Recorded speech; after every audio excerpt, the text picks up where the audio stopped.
This winter, if you're hoping for this and this, you might have to wait. Just ask Steven Strum. He's an expert at long-range forecasting. We have to get Canada cold first before we can get anything of any consequence here in the U.S. So we're seeing some indications of that happening, but we're still probably several weeks away from any kind of major, trend to really cold weather here. Blame it on La Nina. La Nina produces cooler than average ocean water temperatures.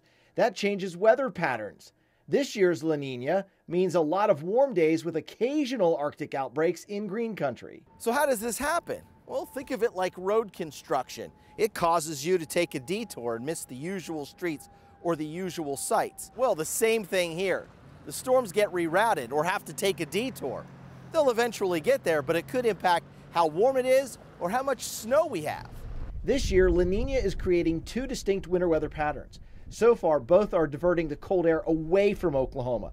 But thanks to the Lezak Recurring cycle theory, a never-before weather pattern has set up, and the LRC tells us this weather pattern will repeat.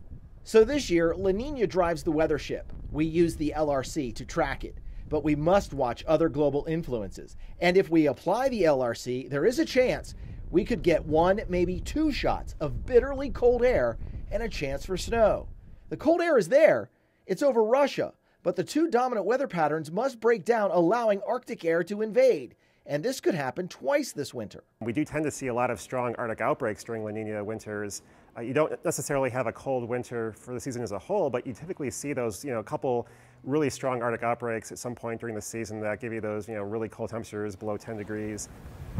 So here's the winter weather forecast from December 1st through the end of February. Let's start with important dates. First half of December, much warmer than average, maybe some record highs. Our first cold surge arrives in the middle of the month, but by Christmas Day, it is sunny, dry, and seasonably cool. Just after New Year's Day, we could see our first real chance for snow. The rest of January appears mostly dry, with average to above average warm temperatures. There could even be a record-breaking warm spell by the end of the month. Then around February 1st, our second surge of Arctic air. And between February 16th and 19th, our second and final chance for snow this winter. So here's the forecast.